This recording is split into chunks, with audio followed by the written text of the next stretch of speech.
Welcome back, everyone, and today we're back to voxels. The last time we were messing with voxels, we got raycasting to work. We implemented an algorithm that we were able to shoot a raycast through a voxel chunk, and it would actually we highlighted every single voxel within the chunk that the ray went through, and we were able to track the normal direction of every turn that the ray did during its traversal through the voxel chunk.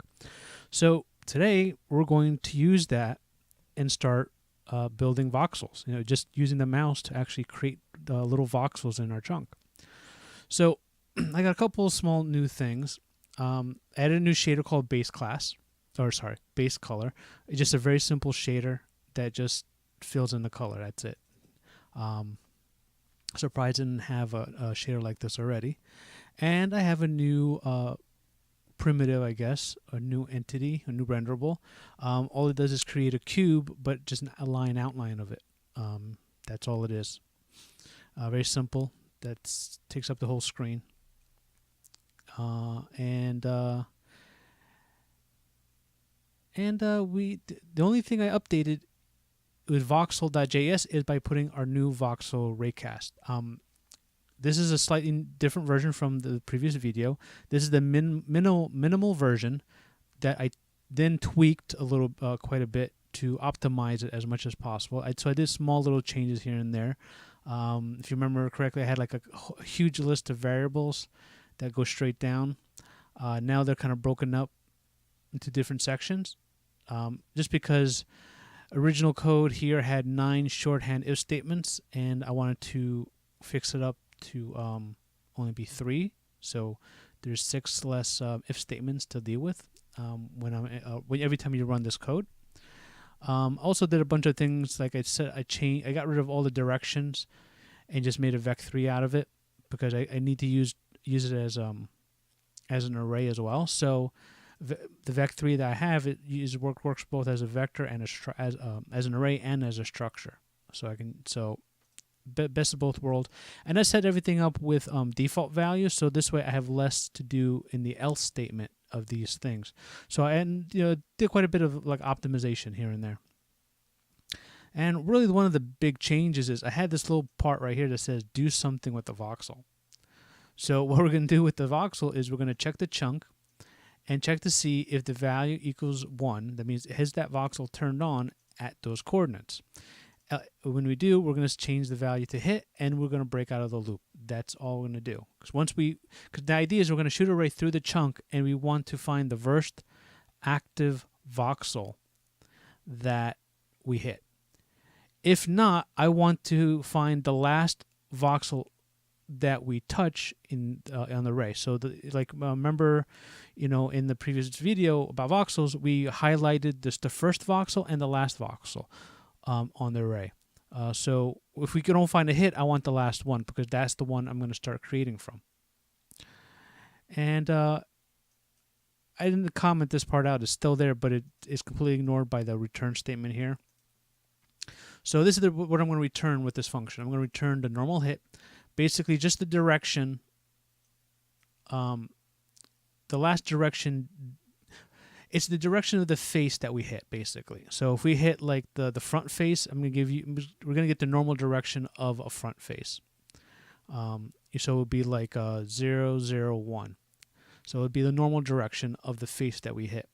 We're also going to pass in the voxel coordinate, so we know which voxel we hit. And then is it actually a hit? Did we actually find a voxel, or are we just returning back the last voxel in the array during the traversal? So, because it's kind of important to know if you hit something or not, because we're going to do some conditions based on that. And the only thing we pass in, I didn't really mention at the beginning, we just pass in an array, our chunk, our AB, and how many. And I changed this into a parameter. Before it was like just a hard-coded value, and default's 30 tries maximum before it stops looping through the voxel chunks. So that's it. Like I said, there's not really much I did. Like I said, I optimized it. Originally, I was thinking about implementing AAB inside our voxel chunk, but then I started thinking that the way I'm going to build the level editor, every chunk is going to be the exact same size. So there's no point. So I could probably just going to make one AAB object globally that gets shared by all the chunks. All you have to do is update the data based on the world location of each chunk. That's about it. So I might end up making a new function that says, update world, and I just pass in, I guess, a world position, and it'll just update the values. So this way I can just reuse one object for all the chunks, but or not. Like maybe it's better off just not dealing with the computation and just put AAB for every single chunk. Like I said, I don't know which one's more optimized. One waits more memory. The other one uses more computation. But that's not really important to this this video. All right, so those are the voxel things, right? So we're going to bring in our low poly Phong lighting, and we're going to use our base color. Some defaults. I have the camera set up so we can have a closer view. Our voxel chunk is going to be size 2 by 2 by 2. Saving out some values. We're going to get the bounds, so this way we can pass it into AAB, so we know the maximum size of our AAB, our bounding box, so we know what to do. And we're going to be using our new line cube. It's going to use the material gray color, and it's going to create it from 0, 0, and it's going to use voxel chunk, the maximum bounding box. And we're going to create a dynamic voxel, which does actual rendering our chunk data. Like I said, this is from this. I think dynamic voxel came from our voxel challenge video, which came after the. No, that came before the raycast. I think raycast came after, so that's probably already old. And we're going to use line cube, another line cube, and this one's going to be voxel outlines because I want to outline the voxel that we are hitting. Instead of using the debug, I'm just going to use a predefined object and just move it around 3D space. So the last piece that we can just talk about is the on-camera mouse. So I changed the thing right now. It's going to be Alt and Shift key. Alt is going to allow us to add a new voxel, and Shift key is going to allow us to delete a voxel. So that's why we have two different keys. I don't have Control anymore because Control allows me to pan the camera. So just like previously, we grab the mouse ray. We prepare it for AAB. Like I said, there's optimizations we can do if we're going to do bounding box intersections. We're going to display a debug line so we can see the array. And we call our voxel raycast from the module that we just implemented. We pass in information. If we get back null, we've got no hit. If we did get back data, we're going to take the voxel coordinate, multiply it by scale, which is really the size of every voxel. Every voxel in our version is 0.2. We're not using a value of 1. We're using 0.2. So our voxel system is variable size. It doesn't take a size of 1 unit. It actually takes any size you want. So I wanted to use a 0.2 size unit. So basically, we're just end up calculating based on the voxel coordinates the world space that starts in the bottom corner where the origin is, and we're just going to move it into position, essentially. So if I go into test, so here's a gray color line cube.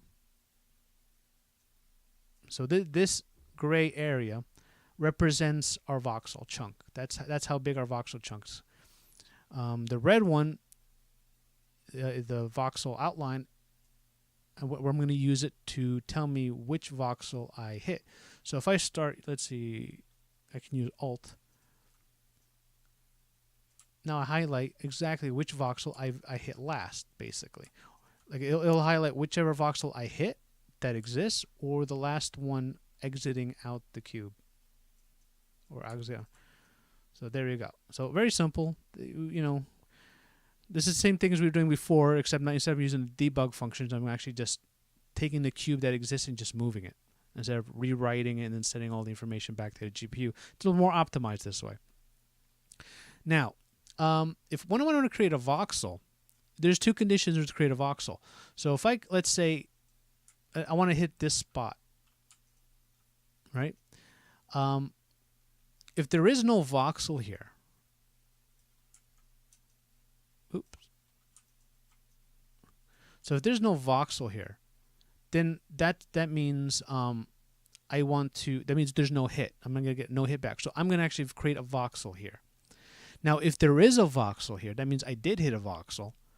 That means I don't want to create a new voxel there. I want to build a new voxel where I hit. So I hit that face. This face right here is the front face. So I'm going to get the normal position of that front face. So I know based on this position, this direction is the last direction I went.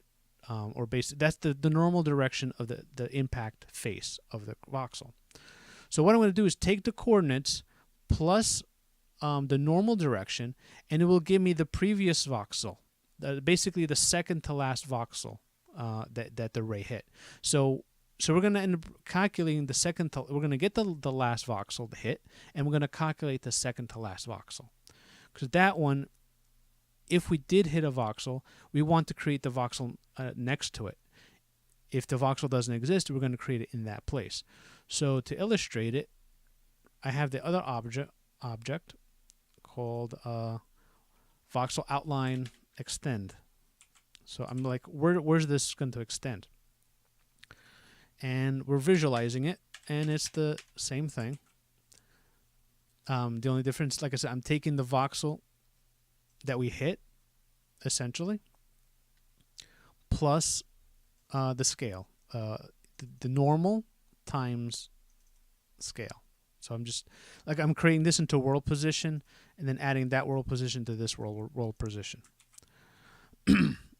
So if I click refresh, we have green. Everything's still back at 0. Let me drink a little bit of water. I have some dry throat going on again. I always do. I'm not used to talking so much. So there you go. So we hit array. That's the voxel. The red voxel is the one we're going to hit, the one we want to create. If the red voxel does exist, we're going to create the green one. Same thing if I were to shoot downward. I'll do a little bit. There you go. So if I actually hit the top of the face, if this voxel did exist, that means I want to create a voxel above it. Same thing here. So that's essentially the gist of it. And if we want to delete, we just need to care about where the red spot is, and if it's a hit. If it is a hit, we're going to delete whatever the red one is. If we're adding, if it's not a hit, we're going to create it at the red square. If there is a hit, we're going to create it at the green square. So those are the rules and conditions of our adding and deleting voxels. And there's not really much else code to it, to be honest. This is the rest of the code. I grab the voxel coordinates, and then I have a value, because the value is 1. Remember here?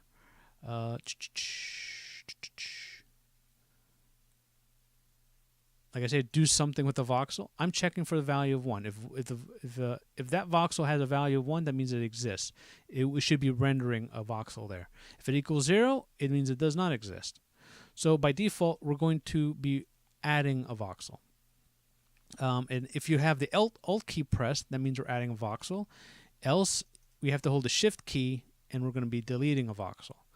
So if we are in add mode, is it a hit? If it is a hit, just add the normals to it.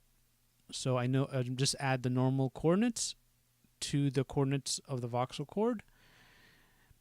Else, if we're moving it, if it's not a hit, false, because we don't want to if there's nothing there to delete, we're done. And we'll just set the value to 0. And then those both conditions will result into setting a voxel based on whatever coordinate it is, setting the value either 1 or 0, and then we tell our voxel renderer to update based on voxel chunk. So if I click save, refresh, if I click, let's see, I have to hold Alt, there you go, create a voxel, create another voxel, create another voxel. Now I can pick this face and it creates it right there. Dunk, dunk. Now if I hold down the shift key and get rid of that voxel, get rid of that voxel, and that voxel. There you go. Ta-da! There you go. Simple. Now we can have some fun. So at this point, that's a simple.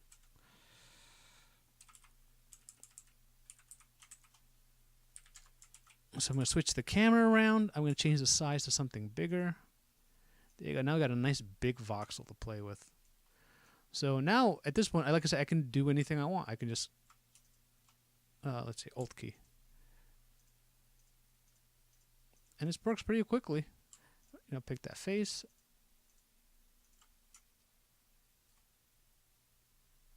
So I could probably zoom in a little bit. Dunk, dunk. I need better controls. And there you go. Works pretty well. So chung, dunk, dunk, dunk. Get rid of that one. I'm going to spin around. So as you can see, there's not really too much code that we need to add on to implement basically a drawing. It's a very simple voxel drawing tool. You know, like I said, now we're just drawing voxels. We're just picking voxels. At this point, you can start doing voxel art.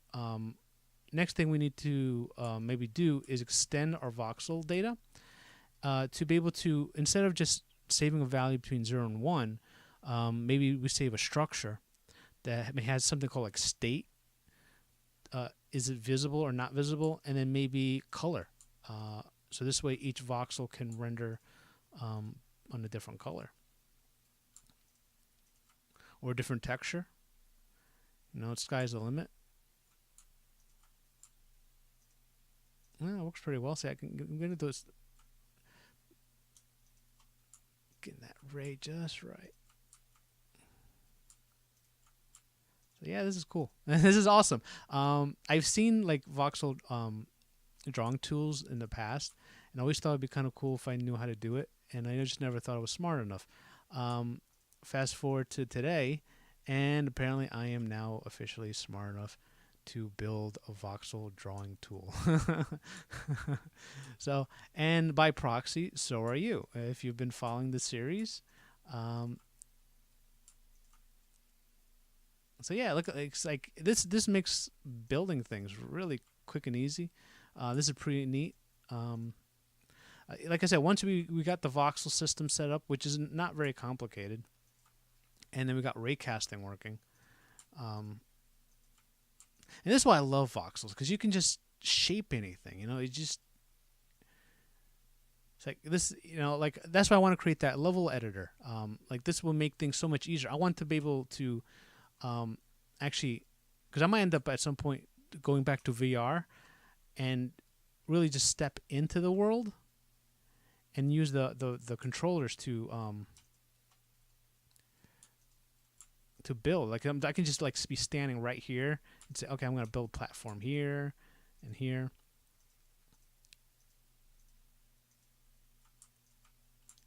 So I can't wait till I can do that. So at some point, I'm going to definitely, once the level editor is most partly working, I'm probably definitely going to do a VR version of it, that we're going to be in the level, and then we're going to walk around and then use our hand controllers to actually build the world based on voxels.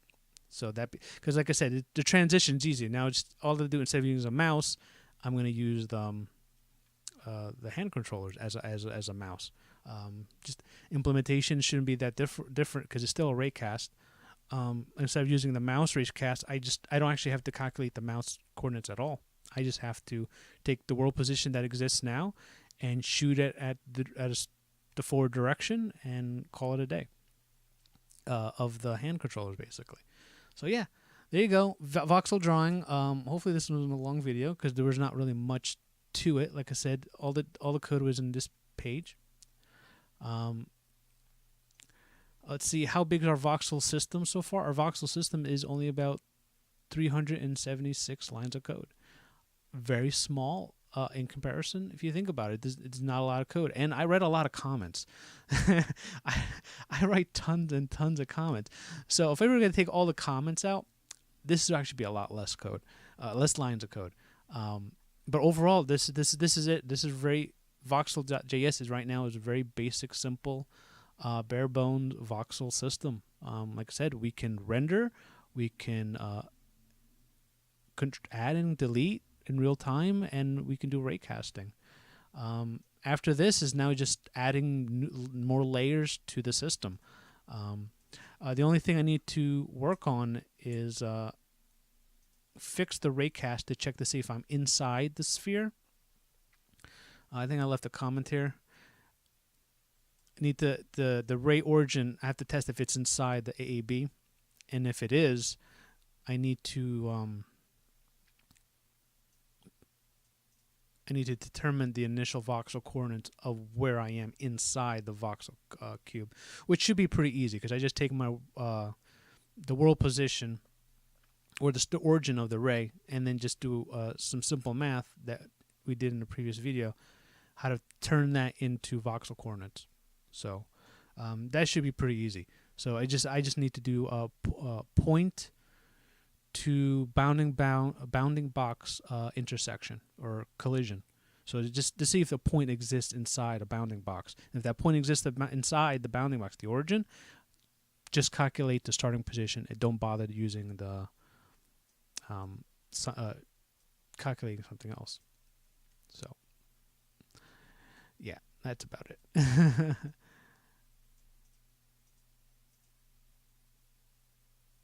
Yeah, because I'm testing if I'm hitting the ray, but I'm not hitting AAB because I'm inside AAB. So I am actually hitting it, but I'm hitting it from the inside out. So that's why I want to check to see if I'm inside AAB. I don't need to do this ray test at all because I'm already in there. I just need to just start, really. So it'd be two types of collision tests, really, or whatever. I don't know what you call them. So yeah, I don't want to make this video too long. There you go, voxels. So I don't know what the next video is about. Still not sure.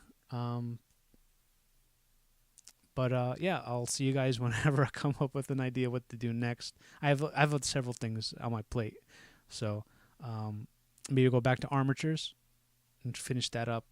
There's always the particle system. There's the node shader editor.